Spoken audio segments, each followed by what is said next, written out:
بسم اللہ الرحمن الرحیم۔ ناظرین السلام علیکم، میں ہوں آپ کا میزبان صابر شاکر، وفاقی دارالحکومت اسلام آباد سے کچھ تازہ ترین اطلاعات سیاسی منظرنامہ، کیونکہ کشیدگی بڑھ رہی ہے سیاسی منظرنامے میں، اور ایسے لگ رہا ہے کہ کچھ چیزیں جو کہ سیٹ ہوتی ہوئی نظر آ رہی تھیں، اب جو غم غصہ لب و لہجہ تبدیل ہو گیا، خاص طور پہ عمران خان صاحب کا۔ اس کی وجہ کیا ہے؟ پس پردہ کیا چل رہا ہے؟ اور کیا ایسا ہوا ہے کہ عمران خان صاحب نے براہ راست پاک فوج کے ترجمان DGISPR اور مسٹر ایکس اور مسٹر وائی کا تذکرہ بھی کیا، اور ان کے ٹیلی فون کالز، خاص طور پر مسٹر ایکس اور وائی نامعلوم فون نمبر سے کال جو آ رہی ہیں، اس کے بارے میں انہوں نے لوگوں کو کیا کہا، اپنے ووٹرز کو، سپورٹرز کو، کہ کیا کرنا چاہیے، بیک ڈور چینل پہ آخر ہو کیا رہا ہے، صورتحال کیوں اتنی گھمبیر ہو گئی ہے اچانک، اور مجھے لگ رہا ہے کہ یہ کوئی اچھے تیور نہیں ہے، بلکہ معاملات اس سے بھی زیادہ بگڑ سکتے ہیں۔ بہرحال کچھ خبریں آپ کے ساتھ شیئر کرتا ہوں۔ نمبر 1 تو یہ کہ الیکشن کمیشن آف پاکستان نے توشہ خانہ ریفرنس میں فیصلہ محفوظ کر لیا ہے، اور الیکشن کمیشن آف پاکستان کے پاس یہ توشہ خانہ ریفرنس آیا ہے، بھیجا ہے، اسپیکر صاحب نے بھی بھیجا تھا، اور اس کو مسلم لیگ نواز کے رہنما جو ہیں وہ اس کو فالو کر رہے تھے، اس کی پیروی کر رہے تھے، اور توشہ خانہ میں جواب بھی جمع کروا دیا گیا، لیکن ان کے فیصلہ جو ہے محفوظ کر لیا گیا۔ اب دیکھنا ہے کہ وہ عمران خان صاحب کو اس ریفرنس میں فارغ کرتے ہیں یا نہیں کرتے، کیونکہ 3 مہینے کا وقت ہوتا ہے، 3 ماہ کے اندر اندر سوال پوچھا جا سکتا ہے، لیکن وہ ٹائم گزر چکا ہے۔ یہی جو ہے آرگومنٹ تھا مین، اس کے ساتھ ہی انہوں نے جواب بھی سبمٹ کروایا ہے، لیکن کچھ اور چیزیں توشہ خانہ میں سامنے آ گئی ہیں کہ عمران خان صاحب نے تو بہت کم جو ہیں وہ توشہ خانہ سے تحائف خریدے،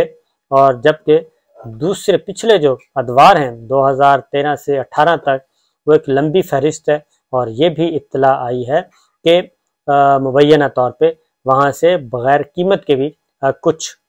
تحائف جو ہیں وہاں سے اٹھائے گئے ہیں۔ پھر یہ سلسلہ جو ہے توشہ خانہ والا یہ بڑھتا جا رہا ہے، کیونکہ توشہ خانہ میں صرف پولیٹیکل پلیئرز ہی نہیں جاتے، بلکہ نان پولیٹیکل پلیئرز بھی بیرون ملک جاتے ہیں، تحائف آتے ہیں۔ تو اب یہ ایک نیا کٹا کھلنے والا ہے کہ جناب اگر پولیٹیکل پلیئر سے پوچھا جا سکتا ہے تو پھر نان پولیٹیکل پلیئرز کے ساتھ کیا ہوتا ہے، کیا ان کے ہاں بھی کوئی ایسا سسٹم ہے کہ جب وہ وزٹ کرتے ہیں تو جو بیرون ممالک سے تحائف آتے ہیں تو ان کا کیا کیا جاتا ہے، اس کا پروسیجر کیا ہے۔ ہو سکتا ہے آنے والے دنوں میں یہ معاملہ جو ہے مزید آگے بڑھے۔ دوسری جانب شہباز شریف صاحب وہ امریکہ پہنچ چکے ہیں، اور انہوں نے یونائٹڈ نیشن جنرل اسمبلی،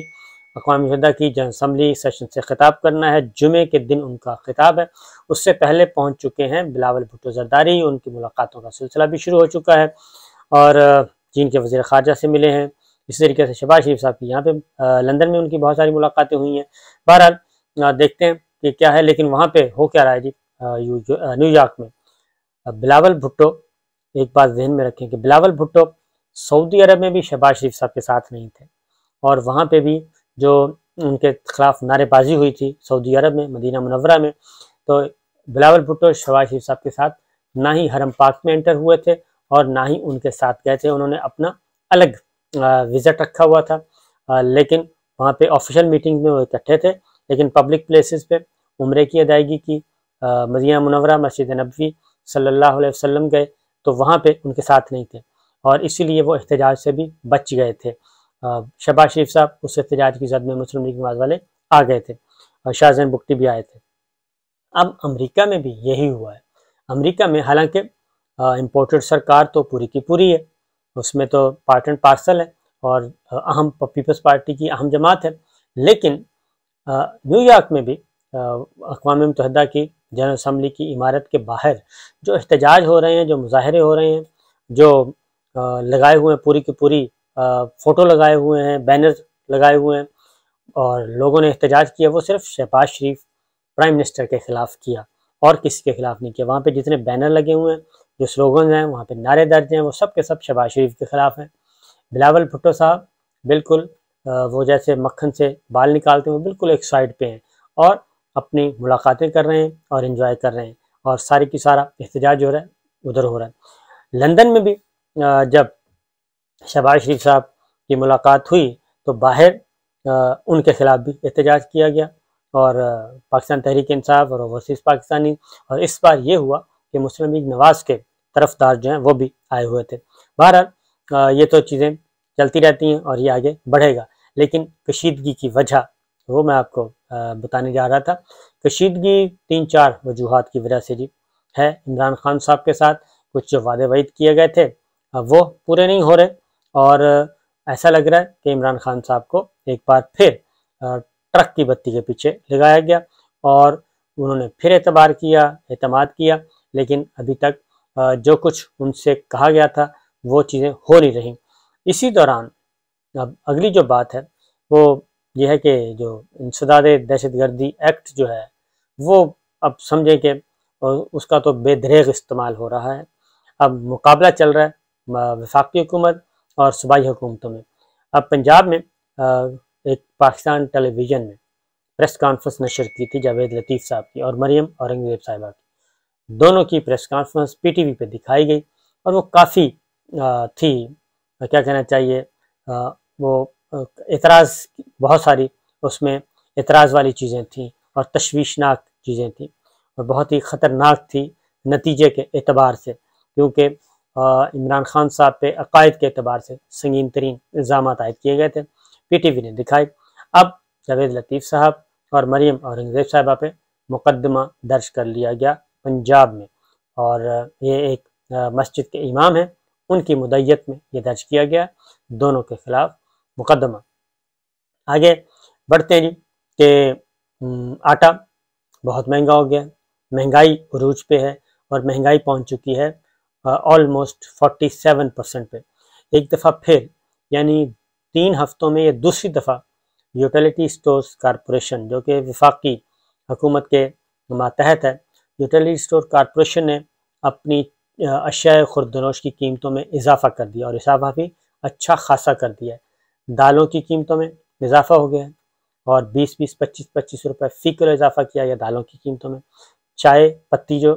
ہوتی اس میں اضافہ ہو گیا، خشک دودھ میں اضافہ ہو گیا، ٹوتھ پیسٹ اور آٹا، گندم، مکئی، اس طرح کی جتنی بھی چیزیں ہیں، بریڈ اور شہد، یہ ساری چیزوں میں اضافہ کر دیا گیا، اور کافی زیادہ اضافہ کیا گیا۔ یہ مسلسل جمپ لگایا جا رہا ہے، تو اس سے بھی ایک انریسٹ پیدا ہوا ہے۔ بجلی کی قیمتوں میں پھر وہی بات ہے کہ بہت زیادہ بل آ رہے ہیں، لوگوں کی پہنچ سے بہت ہی دور۔ تو جو آٹا کرائسس پیدا ہوا ہے وہ زیادہ خطرناک ہوتا جا رہا ہے، اور اس میں کچھ معاملات جو ہیں ہاتھ سے نکل بھی سکتے ہیں، کیونکہ مسئلہ یہ ہے کہ بنیادی چیز ہے، آٹا تو بنیادی ضرورت ہے، اس میں ابھی 2 ہفتوں کے اندر 25 روپے اضافہ ہوا ہے۔ پہلے 100 روپے کلو ہوا، اب 125 روپے تک، 100 سے 125 روپے کے درمیان فی کلو آٹا سیل ہو رہا ہے، اور اس کی قلت بھی ہے، اور ابھی آنے والے دنوں میں مزید اس میں قلت میں اضافہ ہوگا۔ تو یہ سارے چیزیں جی، یہ سب کچھ چل رہا ہے، اور عمران خان صاحب کیوں ناراض ہیں بلکہ غصے میں ہیں، اس کی وجہ یہ ہے کہ عام انتخابات کی طرف نہیں بڑھا جا رہا، اور بجائے عام انتخابات کی طرف بڑھنے کے ایسا لگ رہا ہے کہ اب یہ چیزیں فوری طور پہ الیکشن جو ہیں وہ نہیں ہیں، اور عمران خان صاحب اسی لیے وہ ستمبر کے